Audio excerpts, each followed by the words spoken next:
একবার আমার নবী রাহমাতুল লিল আলামিন হুজরা মুবারকের মধ্যে এমন ভাবে পেরেশান হয়ে কান্না করতেছেন।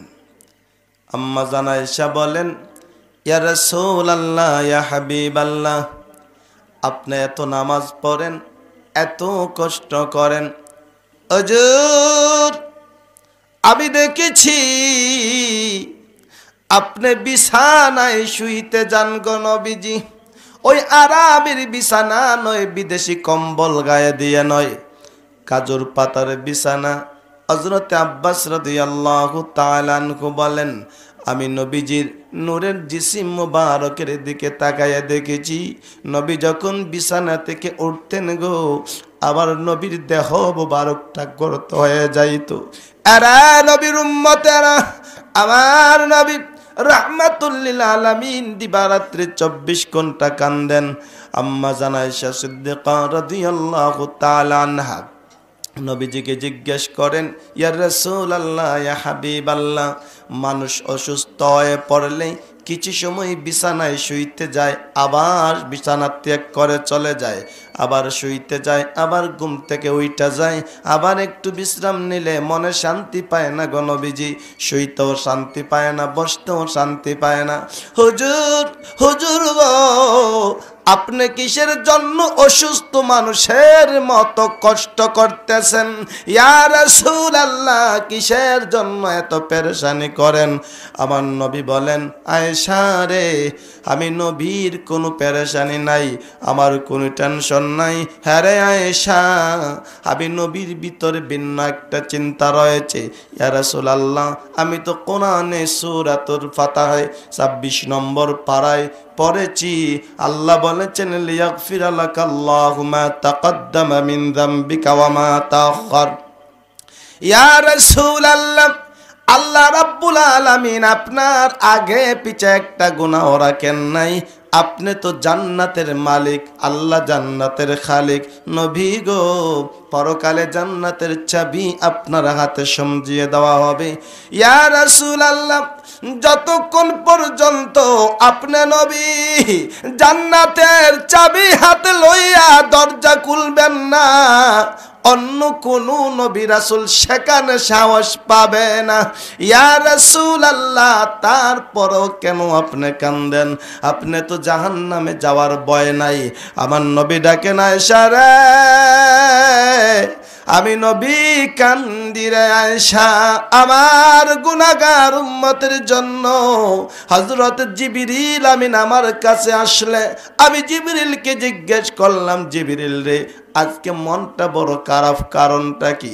জিবরিল বলেন, ইয়া রাসূলুল্লাহ, ইয়া হাবিবাল্লাহ, আমি জিবরিল সরাসরি জাহান্নামের আযাব দেখেছি, শাস্তি দেখেছি।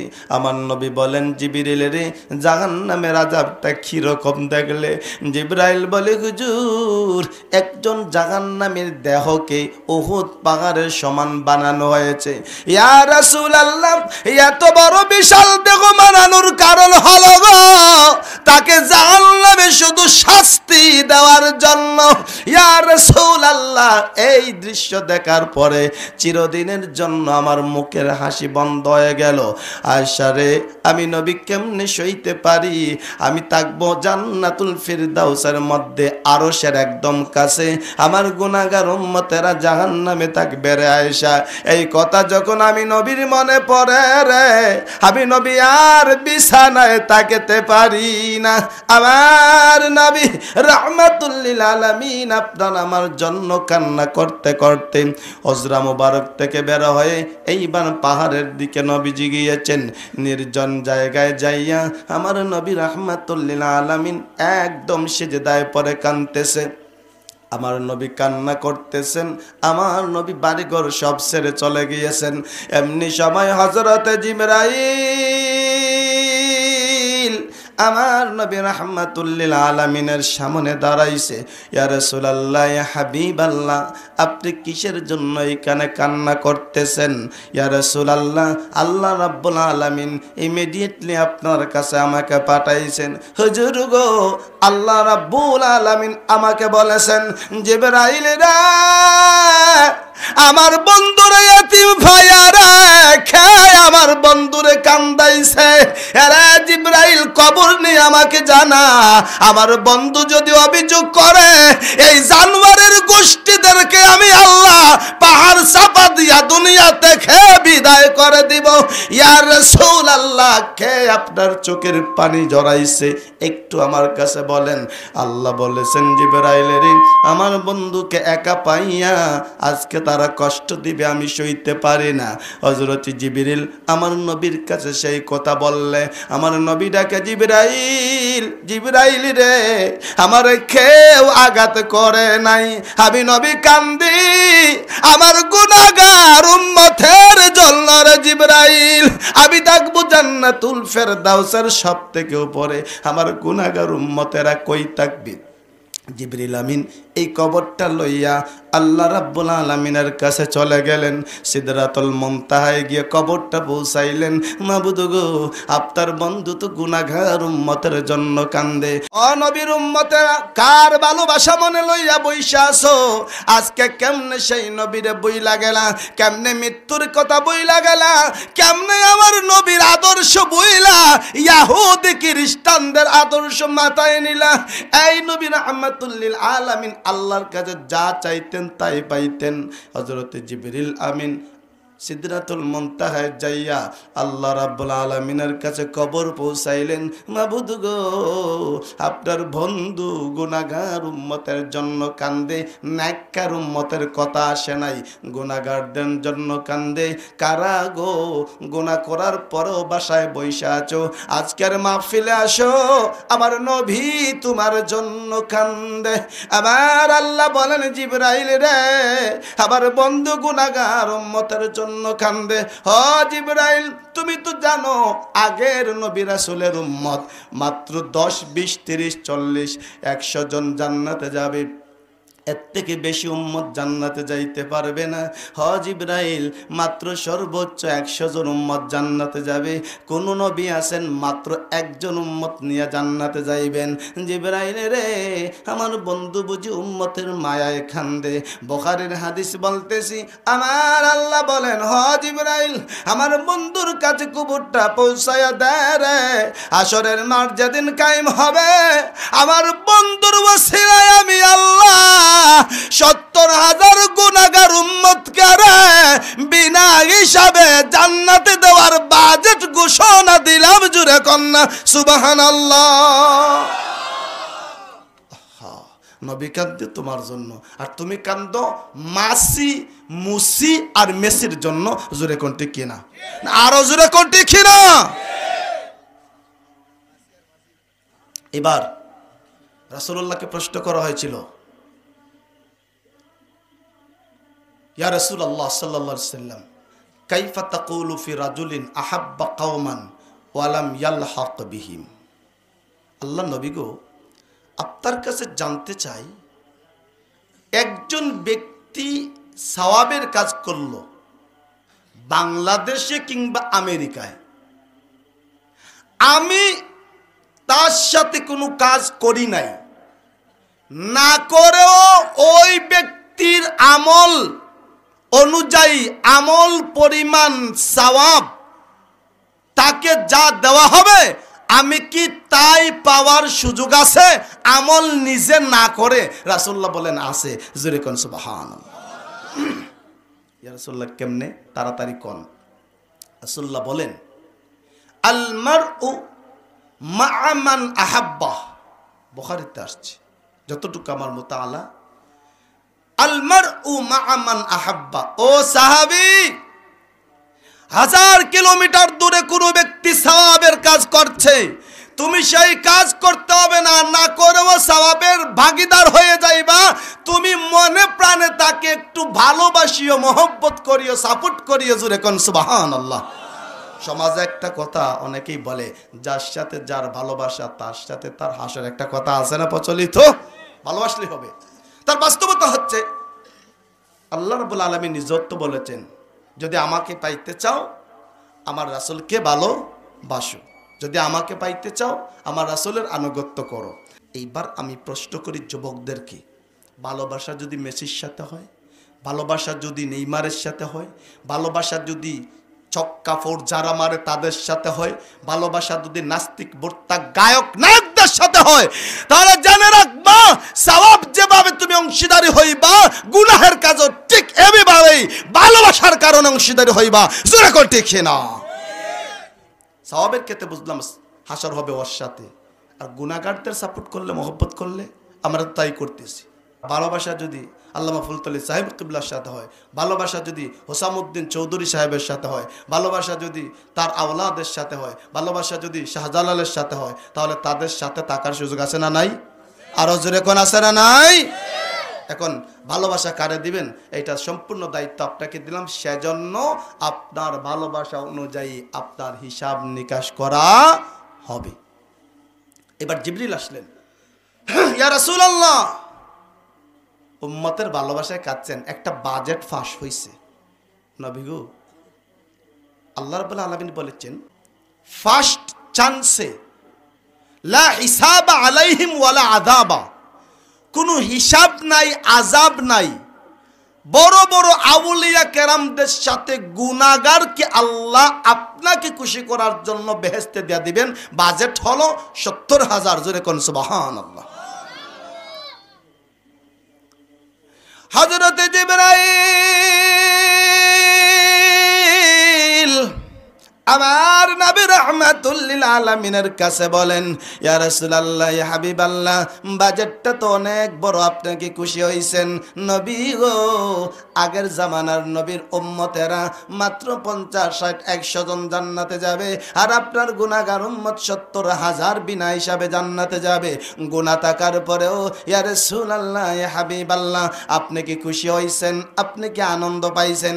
আমার নবী ডাকে, জিবরাইল, জিবরাইল রে, 70,000 গুনাহগার উম্মত জান্নাতে যাওয়ার খবর শুনাইয়া আমি নবীরে খুশি করতে চাও? আমার কথার জবাব দে রে জিবরাইল। 70,000 গুনাহগার উম্মত জান্নাতে চলে যাইবে, আমি নবীর বাকি গুনাহগার উম্মতেরা কই থাকবে? হ জিবরাইল, আমি নবী এত অল্প সংখ্যক উম্মত পায়া খুশি হইতে পারলাম না। জুরে কন্যা সুবহানাল্লাহ। জিবরাইল রে, এত অল্প সংখ্যক উম্মত পাইয়া আমি নবী খুশি হওয়ার মতো নবী না। এবার জিবরিল আরেকটা লাভ দিয়া সিদরাতুল মুনতাহায় চলে গেলেন। মাবুদ গো, আপনার বন্ধু এখন পর্যন্ত খুশি হয় নাই। আল্লাহ বলেন, জিবরাইল রে, আমার বন্ধুকে যে বাজেটটা শুনাইছি, বাজেট মনে হয় কম হইছে, সেজন্য আমার বন্ধু খুশি হয় নাই। এরা জিবরাইল, আমার বন্ধু কি চায় রে জিবরাইল?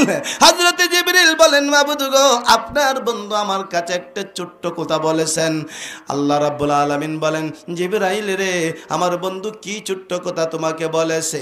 মাবুদ গো, আপনার বন্ধু আমি জিবরিলকে বলেছে, আপনার পক্ষ থেকে 70,000 গুনাহগার উম্মত বিনা হিসাবে আপনি জান্নাতে দেবেন। গুনাহ থাকার পরও আপনি নিজ গুণে আপনার বন্ধুর ওয়াসিলায় তাকে মাফ করে দিবেন। আপনার পক্ষ থেকে মাত্র 70,000 আমার আপনার নবী রাহমাতুল লিল আলামিন আমি জিবরাইলকে বলেছে, জিবরাইল রে, এই বাজেটটা তো আল্লাহ নিজে তার পক্ষ থেকে ঘোষণা করেছে। আরে জিবরাইল, আমি নবীর পক্ষ থেকে আরেকটা বাজেট আল্লাহকে বলবা দয়া করে যেন ফাঁস কইরা দেয়। এইবার একজন মুফাসসিরের তাফসিরে আমি দেখলাম ওই হাদিসের ব্যাখ্যায় তিনি আনছেন, হযরত জিবরিল আল্লাহ রাব্বুল আলামিনের কাছে এই সওয়ালটা করার পর আল্লাহ বলেন, জিবরাইল রে, আমার পক্ষের বাজেটটা একটু ছোট হওয়ায় আমার বন্ধু তার পক্ষে আরেকটা বাজেট ফাঁস করতে চায়। হ জিবরাইল, আমি আমার বন্ধুর হাতকে খালি ফিরাইয়া দিব না, আমার বন্ধুর কাছে খবরটা পৌঁছাইয়া দে। হাসরের মাঠ যেদিন কায়েম হবে রে, আমি আল্লাহর পক্ষ থেকে 70,000 গুনাহগার উম্মত বিনা হিসাবে জান্নাত দেব। ওই 70,000-এর প্রতি একজনের সাথে রে আমার বন্ধুর পক্ষ থেকে আরো 70,000 করে লাগাইয়া দেব। জুরে কন্যা সুবহানাল্লাহ। হুজুর, আল্লাহ রাব্বুল আলামিনের পক্ষ থেকে বড় বাজেট নিয়ে আইছি ইয়া রাসূলুল্লাহ ইয়া হাবিবাল্লাহ। আল্লাহ রাব্বুল আলামিন বলেছেন কিয়ামতের ময়দানে বিনা হিসাবে আপনার ৭০,০০০ গুনাহগার উম্মত জান্নাতে দেবেন। আল্লাহর দেওয়া ৭০,০০০-এর প্রতি একজনের সাথে আপনি নবীর পক্ষ থেকে আরো ৭০,০০০ করে লাগাইয়া দিবেন। ইয়া রাসূলুল্লাহ ইয়া হাবিবাল্লাহ, আমি জিবরাইল হিসাব বিলাইয়া দেখছি গো, ৭০,০০০ গুণ ৭০,৪৯০ কোটি, প্রায় ৫০০ কোটি উম্মত বিনা হিসাবে জান্নাতে চলে যাইবেন। হুজুর গো, আপনি কি এখন খুশি হইছেন? আমার নবী ডাকে জিবরাইল রে, ৫০০ কোটি উম্মত যদি বিনা হিসাবে জান্নাতে যায়, আমার বাকি গুনাহগার উম্মতেরা কই থাকবে? আমাকে জবাব দে। হযরত জিবরাইল বলেন ইয়া রাসূলুল্লাহ ইয়া হাবিবাল্লাহ, দুনিয়াতে অনেক লক্ষ নবীদের কাছে আসলাম, যাওয়া করলাম, নবী গো আপনার মতো উম্মতের দরদি নবী আমি জিবরিল কখনো দেখি নাই। হযরত জিবরিল আল্লাহর কাছে আবার খবরটা পৌঁছাইলেন, মাবুদ গো আপনার বন্ধু এখন পর্যন্ত খুশি হয় নাই। আবার আল্লাহ বলেন জিবরাইল রে, আর এইভাবে সংখ্যা দিয়ে আমার বন্ধুরে খুশি করা যাইবে না। আমি আল্লাহ জানাইয়া দিলাম ওয়ালা সাউফা ইউতিকা রাব্বুকা ফাতারদা, আবার বন্ধুর কাছে খবরটা পৌঁছায়া দে, কিয়ামতের মাঝে দিন কায়েম হবে, যতক্ষণ পর্যন্ত আমার ইয়াতীম বন্ধু খুশি হবে না রে, ততক্ষণ পর্যন্ত তার গুনাহগার উম্মতকে আমি আল্লাহ মাফ করতেই থাকবো। জোরে কন্না সুবহানাল্লাহ। হযরত জিবরিল এইবার আমার নবী রাহমাতুল লিল আলামিনের কাছে দৌড়ায় আসছে, ইয়া রাসূলুল্লাহ এইবার কি আপনি খুশি হয়েছেন? কিয়ামতের ময়দানে যতক্ষণ পর্যন্ত আপনি খুশি হবেন না, ততক্ষণ পর্যন্ত আল্লাহ আপনার উম্মতকে মাফ করতেই থাকবেন, যতক্ষণ খুশি হবেন না। আমার নবী বলেন জিবরাইল রে, এখন পর্যন্ত মনের মধ্যে কিসের জন্য শর্ট লাগতেছে? ইয়া রাসূলুল্লাহ আর কিসের শর্ট? মাথা মুবারকটা উঠান, আপনি আপনার হুজরায় যান, একটু বিশ্রাম করবেন। আমার নবী বলেন জিবরাইল রে, এখন পর্যন্ত পারফেক্ট সলিউশন, নিখুঁত সমাধান পাই না। আরে জিবরাইল, হাসরের মাঠে যাদেরকে মাফ করা হবে তারা জান্নাতে যাবে এইটা বুঝলাম। ও জিবরাইল, যারা জাহান্নামে যাবে তাদের বিষয়ে কি করা হবে? আমি তো আমার জাহান্নামে যারা থাকবে সেই উম্মতকে নিয়ে ভাবতাছি। এইবার জিবরাইল খবরটা পৌঁছাইলেন, মাবুদ গো আপনার বন্ধু এইবার জাহান্নামবাসীদেরকে নিয়ে চিন্তা করে। আল্লাহ বলেন জিবরাইল রে, আমার বন্ধুকে আমি নিরাশ করতে চাই না। জিবরাইল বন্ধুর কাছে খবরটা পৌঁছাইয়া দে, যতক্ষণ পর্যন্ত আমার বন্ধুর একজন উম্মত জাহান্নামের ভিতরে থাকবে রে, আমি আল্লাহ চিরদিনের জন্য জাহান্নামের দরজা বন্ধ করব না। জোরে কন্না সুবহানাল্লাহ। এইভাবে পয়েন্টে পয়েন্টে নবীজির জীবনের সেকেন্ডে সেকেন্ডে শুধু উম্মতের জন্য কিছু চাইছেন। জোরে কোন সুবহানাল্লাহ। উম্মতের দ্বারা কাছেও না, উম্মত হারাম হয়ে আছে। মা বাবা কষ্ট করে সন্তান বড় করে, সে গরজামাইয়া হয়ে যায়, একবারে যা আসে লাভ আসল সব লইয়া যায়, এরকম সন্তান আছে না? নিমুখ হারাম সন্তান। আর যারা রাসূলুল্লাহর এত কষ্টের দিন পাইয়া রাসূলুল্লাহকে বললা ওই যে মাসি মেসি মুসির অনুসরণ করো, তোমাদের খবর আছে।